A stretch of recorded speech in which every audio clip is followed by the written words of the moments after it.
오늘의 구약성경 말씀 창세기 2장 22절부터 23절까지 말씀입니다. 주 하나님이 남자에게서 뽑아낸 갈빗대로 여자를 만드시고 여자를 남자에게로 데리고 오셨다. 그때에 그 남자가 말하였다. 이제야 나타났구나 이 사람.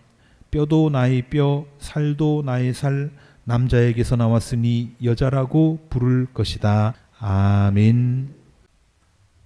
어제 고속도로에 보니까 차들이 상당히 많습니다.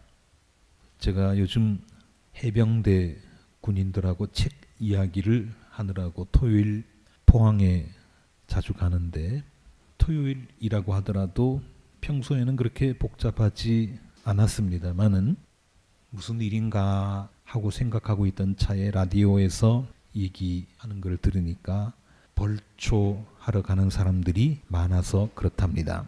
그러고 보니 추석이 보름 남짓 남았습니다. 올해는 연휴도 길지요. 올해 추석 명절과 함께 오는 긴 연휴는 여러분 모두가 편안한 가운데 쪼들리지 않게 기쁨으로 맞이할 수 있게 되기를 주님의 이름으로 축복합니다. 해마다 명절 끝이면 이혼을 하는 집이 많다고 합니다. 올해는 그러지 않았으면 좋겠습니다. 이혼에 대해서 예수님은 이렇게 가르치셨습니다. 바리새파 사람들이 예수님을 찾아와서 여쭈었습니다. 남편이 아내를 버려도 됩니까? 이혼해도 되느냐 하는 질문입니다. 모세는 이혼 증서를 써주고 아내를 보내는 것을 허락했는데 당신은 어떻게 생각하느냐 그 말이죠. 왜 이런 질문을 했을까요? 만약 예수님께서 그래 좋아 이혼해도 돼 그렇게 말씀하셨다면 아마도 이 사람들은 예수가 아내를 버려도 된다고 했다라고 하면서 조선일보에 동아일보에 대서특필할 생각이었습니다. 그리고 만일 예수님께서 아내 버리면 안 돼 그렇게 말했다면 이 사람들은 예수가 모세의 율법을 무시했다라고 하면서 깃발을 들고 동네 방네 시위를 했을 겁니다. 그리고 예수 잡아들이라고 검찰에 고발할 작정이었을 겁니다. 이게 헌법에 위배되는지 안 되는지 헌법재판소에 제소를 했을지도 모릅니다. 그렇지만 이번에도 예수님은 멋지게 받아치셨습니다. 예수님께서 하신 말씀을 정리해 보면 이렇습니다. 야 이놈들아, 모세가 이혼 증서를 써주고 아내를 내보내도 된다고 하기는 했지.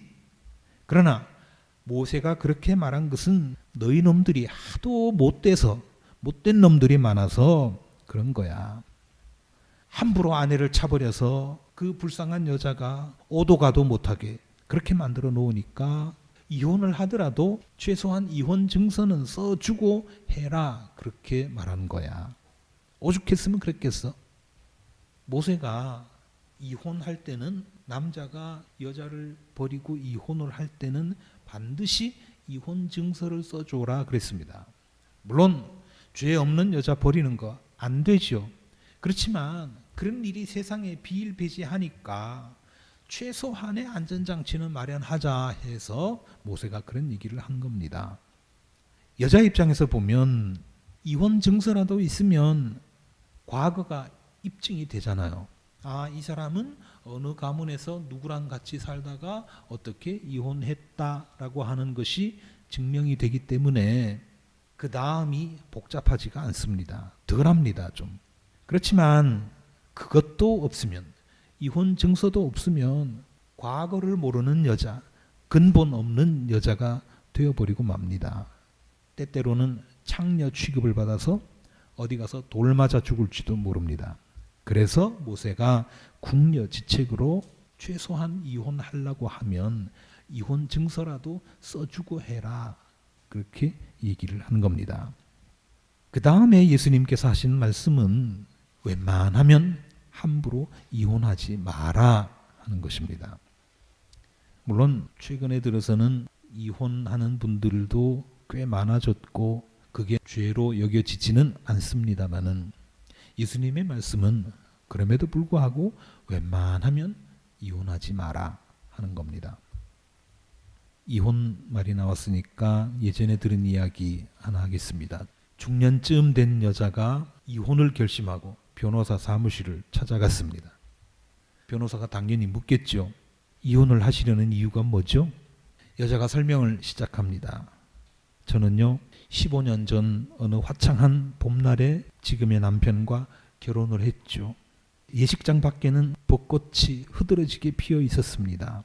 하객들의 옷차림은 또 어찌나 화사하든지. 이렇게 계속 얘기를 끌고 가니까 변호사가 다시 말합니다. 아니, 그거 됐고요. 이혼하시려고 하는 이유가 뭡니까? 여자는 다시 말을 이어갔습니다. 결혼 2년째 되던 어느 여름 뜨거운 날에 첫 아이를 낳았죠. 저를 쏙 닮은 딸이었습니다. 또 그렇게 한참 얘기를 끌고 가니까 예, 알겠습니다. 알았고요. 그러니까 이유를 좀 말씀해 주세요. 그제야 여자는 결론을 말했습니다. 아, 그거요. 간단합니다. 남편하고는 도무지 대화가 안 통해요. 그랬답니다. 빨리 요점을 말하라고 다그친 것을 보니까 그 변호사는 10중 8구 남자였을 겁니다. 우리가 흔히 대화를 할 때 그래, 요점이 뭐야? 라고 하는 말을 자주 듣는 쪽은 아무래도 여자인 경우가 많을 겁니다. 그래서 여자들은 논리적이지가 않아 그런 얘기를 합니다. 그러나 그것은요, 여자가 정말 논리적이지 않아서 그런 것이 아니라 남자의 논리와 여자의 논리가 다르기 때문입니다. 사고방식이 다르다는 거예요. 언어 구사 방식도 다릅니다. 말을 할 때 남자들은요, 대개 요점을 먼저 말하고 필요한 경우 부연 설명을 합니다. 그래서 말이 좀 짧지요.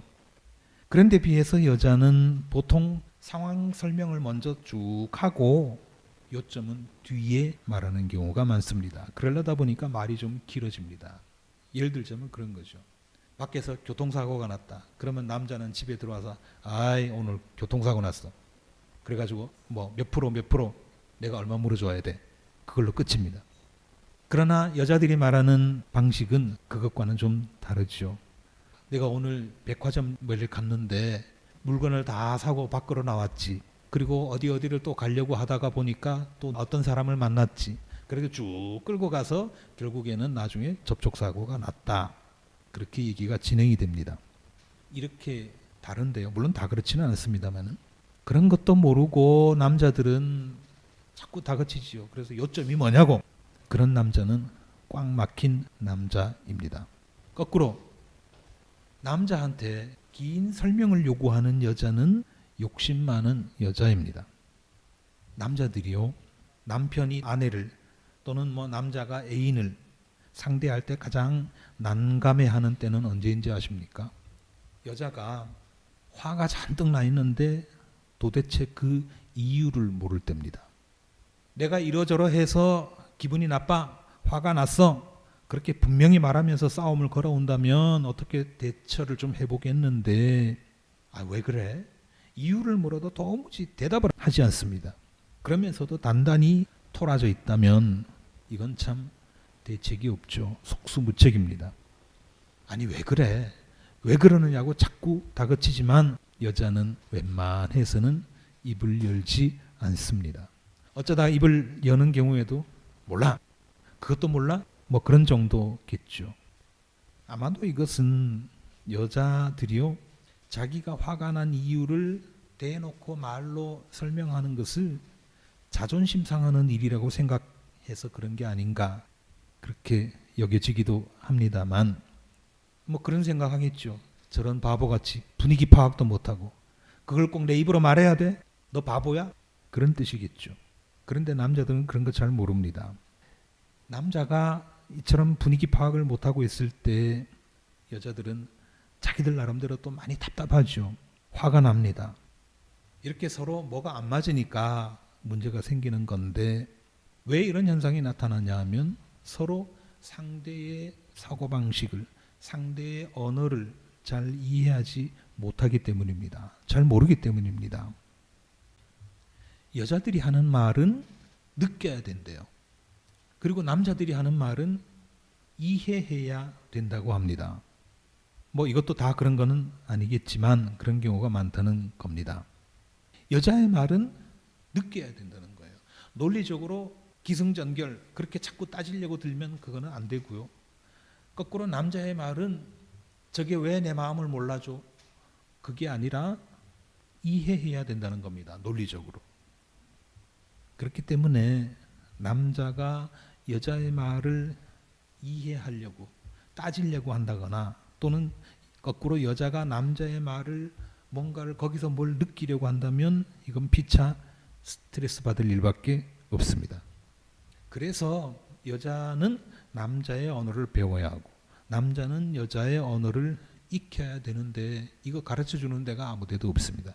학교에서도 국영수 다른 과목들은 열심히 가르쳐 주지만 실제 우리 인생에서 정말 필요한 이런 것들은 안 가르쳐 주거든요. 한때 유명했던 일본 소설이 있는데요. 제목이 대망이라고 하는 소설입니다. 거기 보니까 이런 대목이 나오는데요.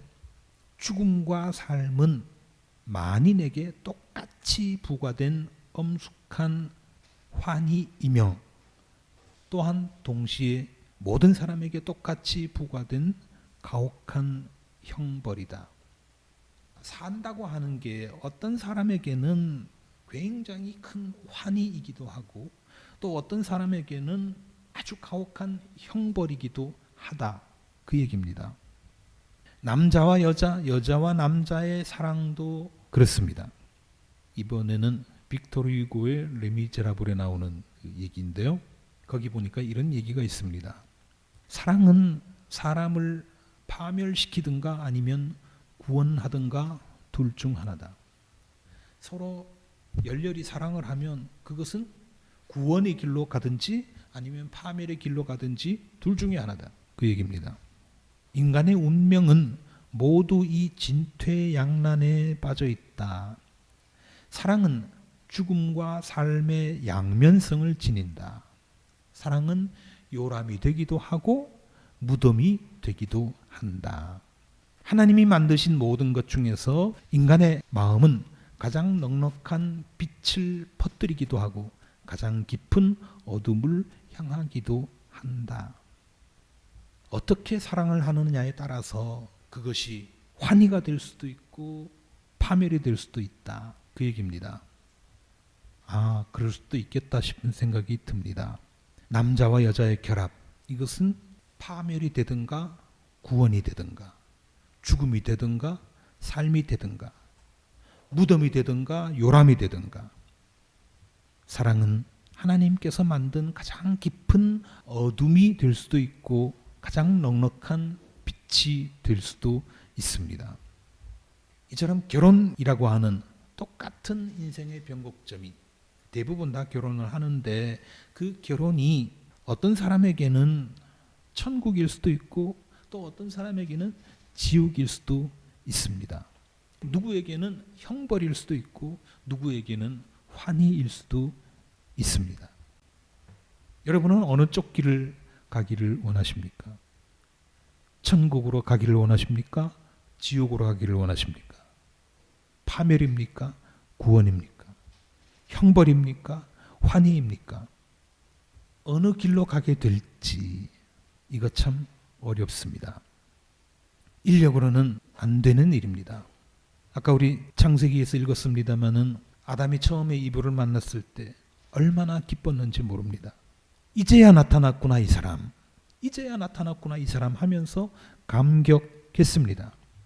그러나 에덴 동산에서 쫓겨난 뒤부터 사랑의 무한 달콤함은 끝이 났습니다.